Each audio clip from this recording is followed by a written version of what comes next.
Hi guys, it's Callum here from Tyne Valley Motorhomes, and this is the handover of a Benimar Mileo 282.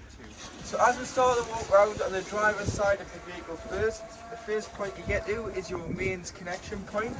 So this is where you can hook the vehicle up to mains power. So you get your hook up lead, lift the collar, hook the motorhome up first, then the sight, and do it in reverse order when unhooking, so that you're never walking around with a live lead in your hand. You can get an adapter so you can hook it up at home to a standard 3-pin plug on the other end of the hookup lead, so that you can charge it before you go away on your trip, or if you're going wild camping. It's best to put the van on charge a few days before. Here you have your freshwater intake, so this is where you put your hose pipe. So carry your hose pipe and some hose pipe fittings, as every tap on sites can be different. So carry an assortment of fittings, and then all you need to do is remove the cap, put the flat end of the hose in the van, and wait until it overflows or until you're happy there's enough water on board, which you can check off your main control panel. To drain the water out underneath, you turn this blue valve, so turn the blue handle on the black valve there, and it'll release all the fresh water in the tank, should you be winterizing it or should you have taken on contaminated water. It's very important when you winterize it, you allow all the water out of the vehicle so that nothing can freeze when we're experiencing colder, freezing temperatures overnight. Otherwise there is a chance that it would damage the vehicle. So allow the water out when you're storing it in the winter to avoid frost damage. And that's all water. But I'll tell you more about that as we go around the vehicle. This is your cassette locker, so on your habitation key, which is a round-headed key, you can open the cassette locker. And to get the cassette out, there's a little blue cap here, so if you lift that up, it'll slide it out. There's a handle, so you can drag it to the waste disposal point, which is normally beside your toilet and shower block on site. And then it's as easy as removing the blue cap, putting that to one side for a moment, pressing the blue button on the back just allows a bit of air in when you're pouring it, so it doesn't glug glug glug, and tip out. Once you've tipped it out, there's normally a tap there, so you put some water in here and give it a rinse, tip out again before going in with a cap full of chemical, which is 120 ml. So this can be blue or green, and it can go into here. Or if you're using the tablets, pint of water into the cassette, push it into the van, and drop the tablet straight down the toilet, and it'll go into the cassette. In its cellophane wrapper, it'll break down and it'll provide liquid. But they're just easier to store than 2 big bottles, but it's entirely up to you what you use. Behind the back driver's wheel is the indication where the wastewater outlet point is. So when you finished your site, if you're not on a super site, pull over the grid to drop your dirty water. Pull the handle out and your dirty water will come out here. So this is anything that you've put down a plug hole. And remember, in the winter, drain that down as well so the water doesn't freeze. This is your flue for your heating system. So it works on gas and electric, as it's a Truma heating system. But just make sure this is always obstruction free, and it'll only work. It's a flue for the gas vent. Gas locker. So you can fit 2 bottles on here. So this is our 6 kilogram propane test bottle. So the motorhome runs off propane. And all you need to do is use the straps and strap it in once it's on board and it's permanently on board. We haven't strapped this bottle in because it's coming off. But to connect this black pipe from your regulator to your cylinder, which is called the pigtail, it's left to tighten, right to loosen. So it's opposite ways with it being gas. And then all you need to do is turn the cylinder on at the top, and always make sure that the cylinder's turned off before you start driving. At the back of the vehicle you do have your high level brake light, then you do have your Benimar bike rack, which is a lift bike rack, so it slides down. So there's a pole like this with a magnetic end. That goes onto here. You need to remove the two straps so it can fold down. So there's one on each side.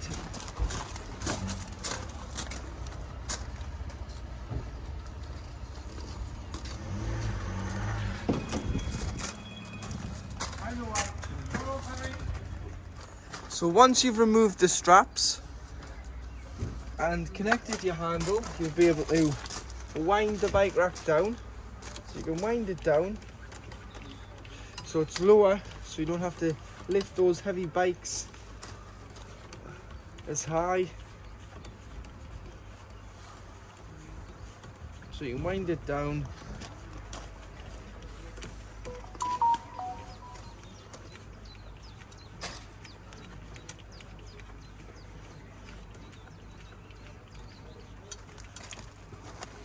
To its lowest point.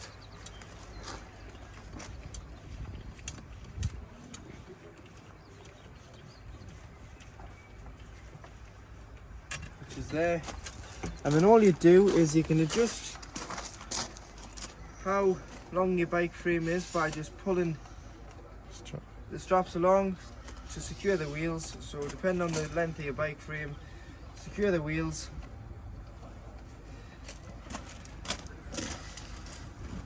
Last bike crossbar, first bike crossbar closest to the van, and then I would put some sort of bike lock on the bikes and the frame just to avoid it from being stolen. And then all you need to do is wind it back up and put the straps back on to secure the frame when you're travelling. Right. Coming further down the vehicle, you've got your two fridge vents. You've got a vent up here. Your awning light, your external gas point, so if you want to cook on a Caddock or external barbecue, instead of carrying a spare bottle, you can get a fitting that goes into here. So you'll need to buy a length of rubber gas hosing, turn the gas supply on, and underneath you've got a cold water fed external shower.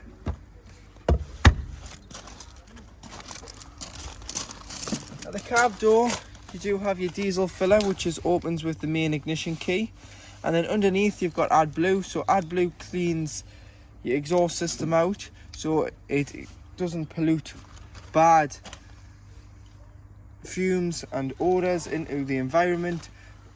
And it's a 19 litre tank on a Fiat Ducato, so this will indicate on the dash when it needs it between the temperature and fuel gauge. It looks like an exhaust light. And just top it up, it'll do 5,500 miles on a full tank of AdBlue, which is 19 litres. So at 4,500 you'll get your mileage count down and your light will come on, which just means it's time to top that back up. Got your tyre pressures here, so 5.5 bar, which is 79.5 psi, sorry, so 79.5 psi tyres. Heated seats on this model, so you just push them in for them to come on, and that's an on-off switch which you can easily reach down when you're in the cab in the winter. So you've got some storage underneath the seat. Main engine battery lives underneath the floor in the Fiat Ducato, so it's not underneath the bonnet, it's underneath the floor, but the bonnet release is on the side of the dashboard.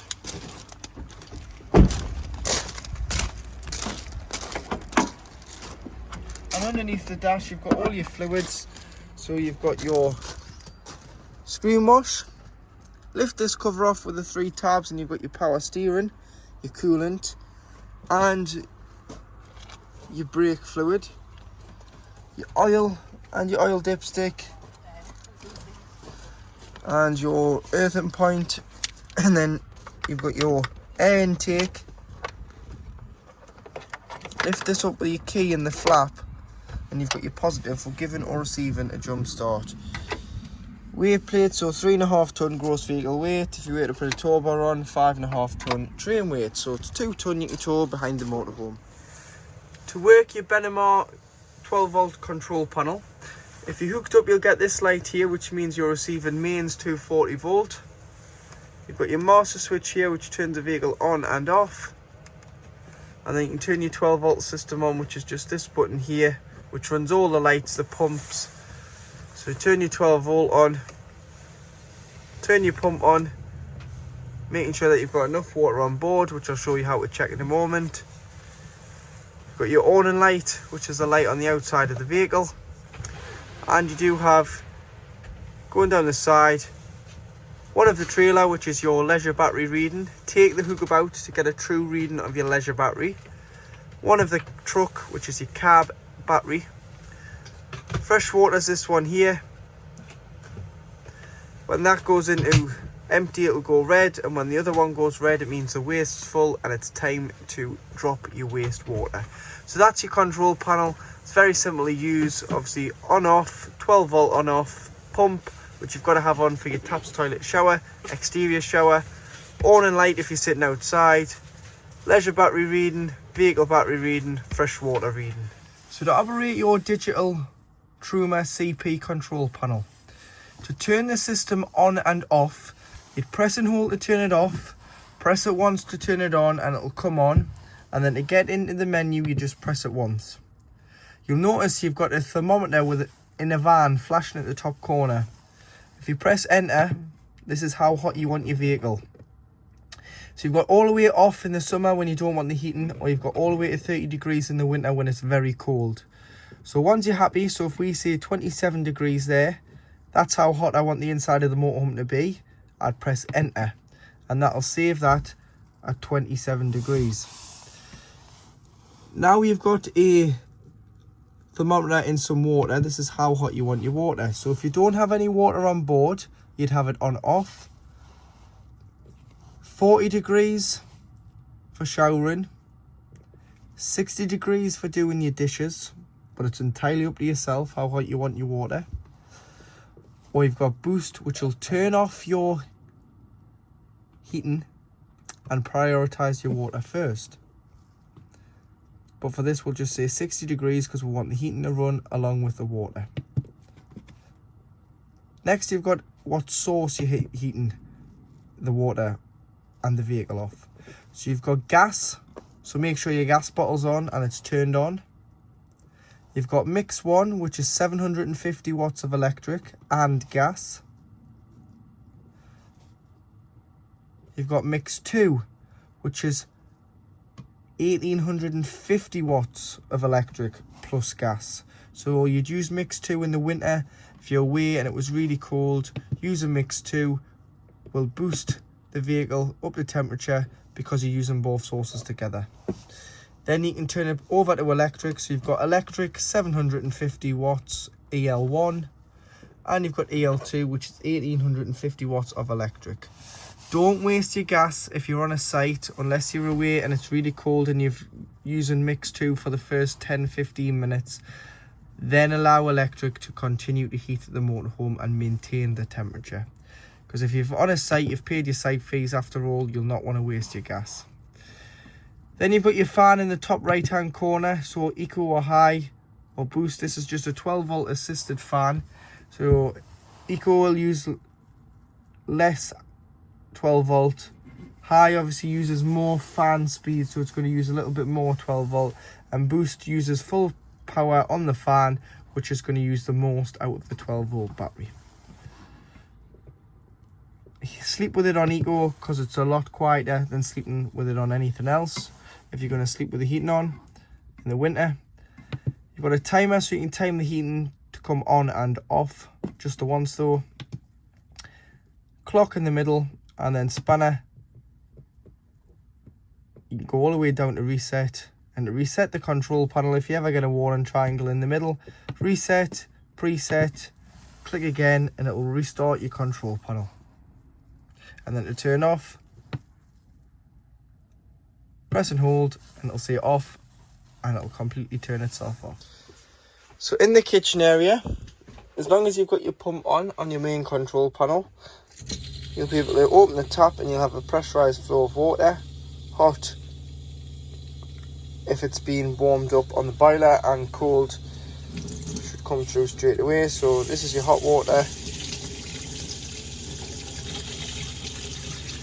And that's up the temperature there. As you can see, the steam coming off the water, so the water's hot. Underneath, pushing the catch in to release the drawer here, you do have your cutlery tray. You've got a 230 volt socket and a 12 volt. This will only work when you're hooked up on mains power. Otherwise it will just be 12 volt off your leisure battery. And you've got your large pan drawer at the bottom. Some storage underneath the oven and 2 chopping boards in the holder there.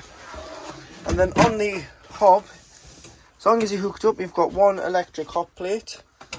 And then you've got 2 gas rings. Allow everything on the top to go cold before you do put the glass lid down, otherwise there is a chance that you could shatter the glass when it's too warm.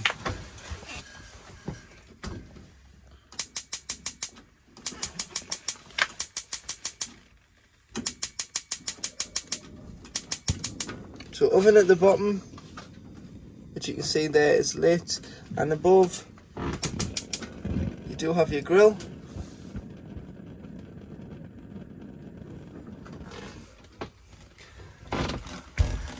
Directly above you do have your light and extractor on the extractor hood. And push the catches in and you'll be able to open the cupboards, and you've got storage above in your overhead kitchen cabinets.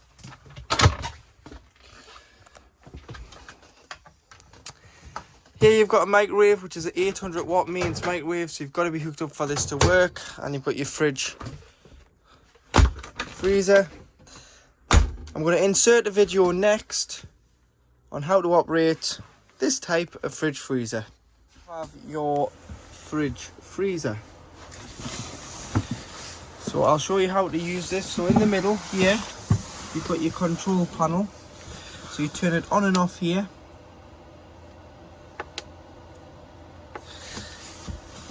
A will stay illuminated, and there's a picture of a plug. A stands for automatic energy selection.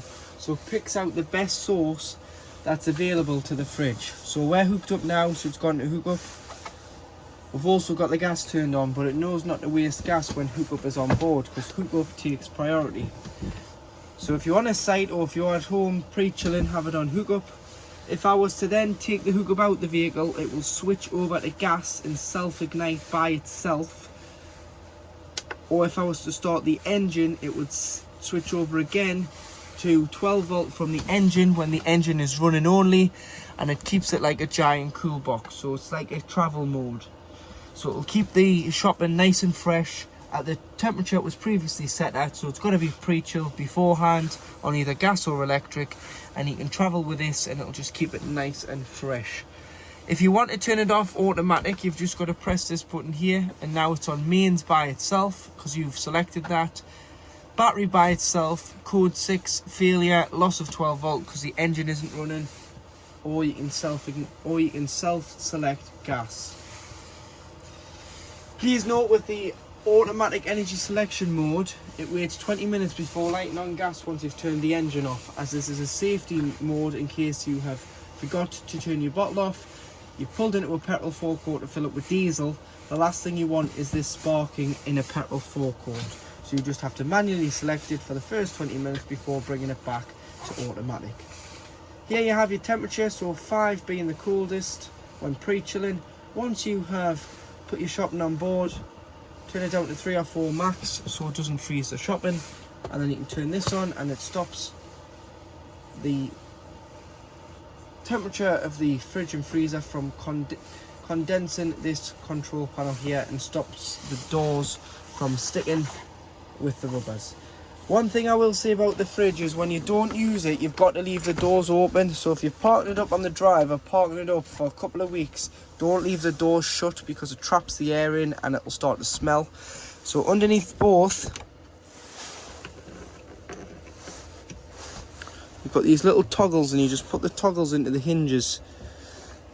And what that'll do is it'll keep the doors open so air can circulate in and out of the fridge and freezer box.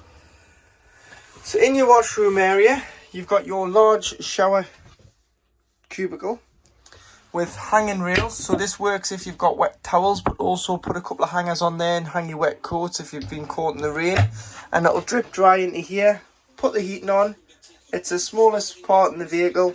It'll get lovely and warm, and it'll dry in no time. Ensure that this shower screen is tied back before travel, so there's no chance that it could become damaged.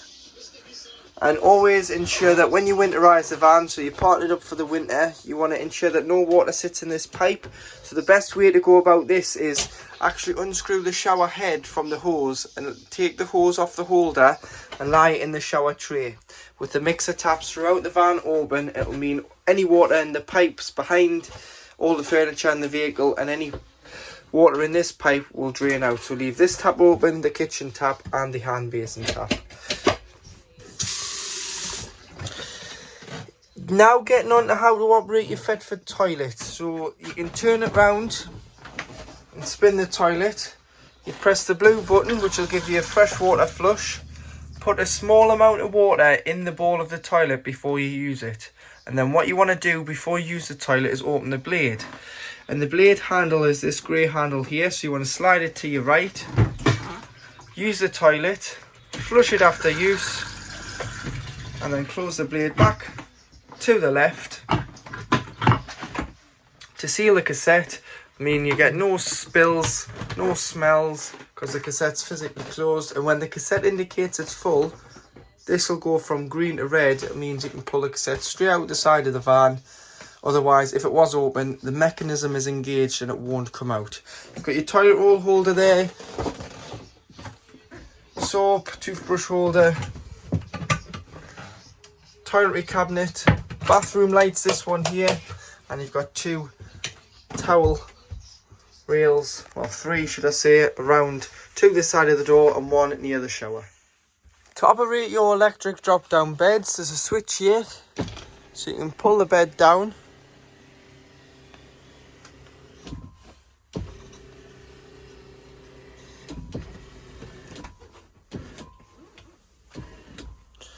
And if you want to bring it any lower, you've just got to remove the backrests and it'll come lower down.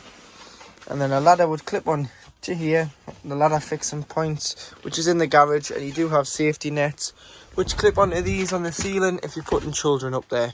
But that's the electric drop down bed. Make sure that you take your pillows off and don't put anything too heavy on there, so don't put any too heavy bedding on there, otherwise there is a chance it could damage your motor or blow a fuse. So nice and light bedding. If it did blow a fuse, I'll show you where your fuses are and what bed fuse is what. You can upgrade the fuse from a 20 to a 30 amp and you shouldn't have any more problems. But that's one of your drop down beds at the back of the vehicle. Obviously feet this end, heads that end, because it is wider this side of the bed. To operate your front bed, again make sure your 12 volt system on your control panel is turned on and your switches underneath, very similar to the back bed, well exactly the same. Press and hold.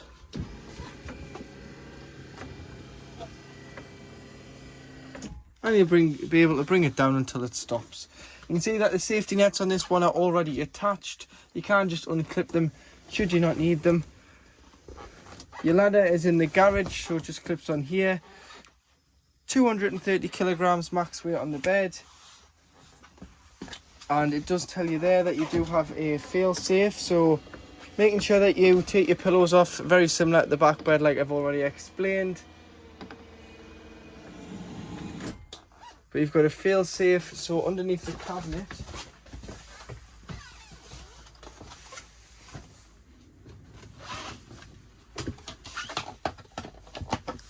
or should I say here, so remove the cover, that is your bed motor winder, so you can get a handle to fit onto there, a nut, and you can wind it up and down should the motor fail or you fail the loss of 12 volt if your leisure battery goes flat when wild camping. This is a manual override, which is just in there. Your Avtex television slides out there. There's an on-off button here, so make sure that's pushed in and it'll send power to the TV, which is 12 volts, so you can use this if you're wild camping. And then use the remote, point it to here, it'll go blue. Your telly will come on.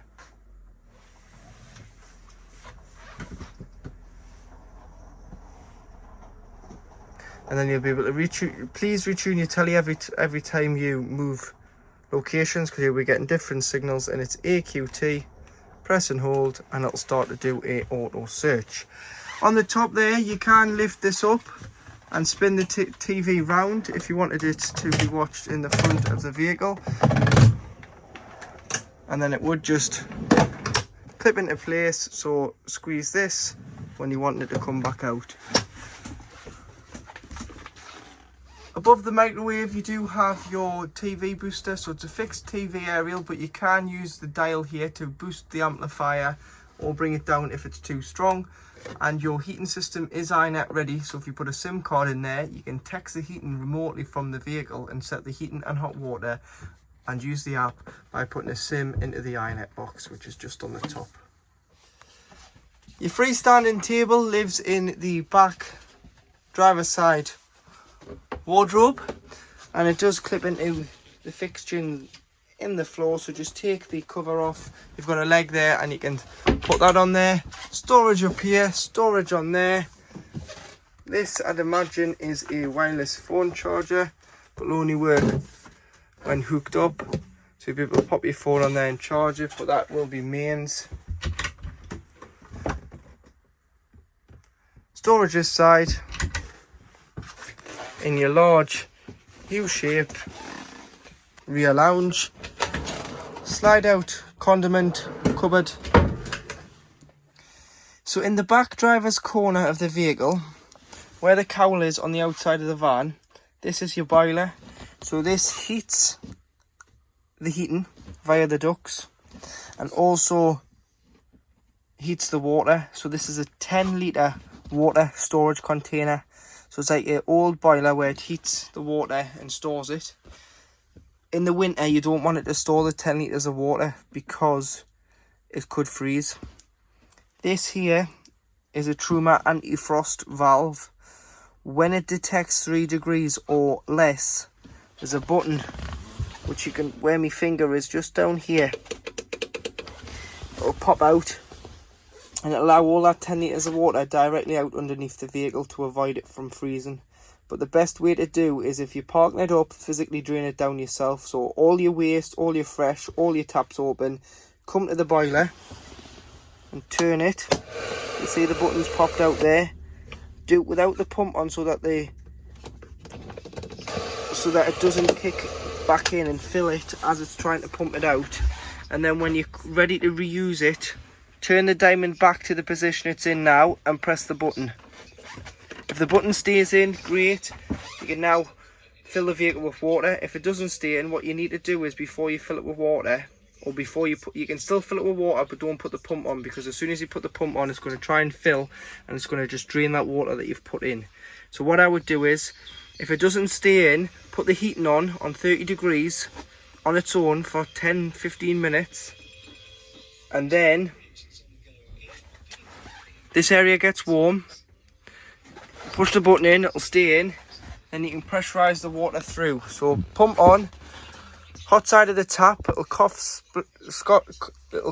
splutter, make all sorts of noise until you get a pressurized flow out of one tap. Then do them all, and then the system is primed. But never leave water in the boiler. So open the valve, open all the fresh in the waste, open all the taps inside the van, turn the pump on for 10 seconds to blow the water out of the filter of the pump, and then turn it off and leave the vehicle standing.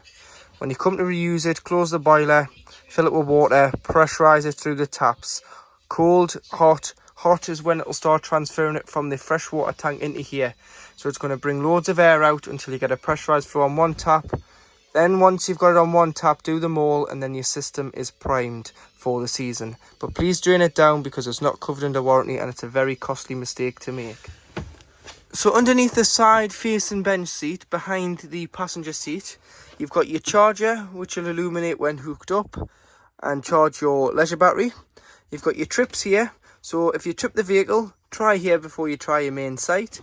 And if you're struggling and thinking you're not receiving power, if you trip the vehicle and it trips, you're receiving power. If you trip it and it doesn't, you're not receiving power.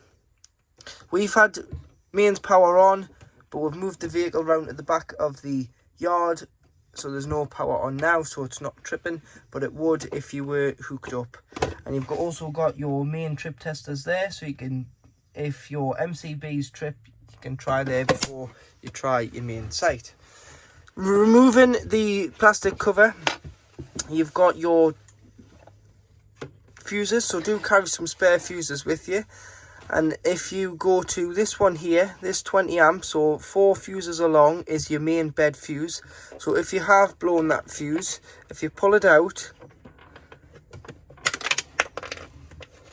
check the fuse, and as you can see it's intact. This middle bit would have been blown and it'll have a split in it if it wasn't able to work. So then you would replace the fuse, and you can put a 30 amp in there or another 20 amp, but that's why it's a good idea to carry some spare fuses with you, and you can replenish the fuse should you have any issues with 12 volt.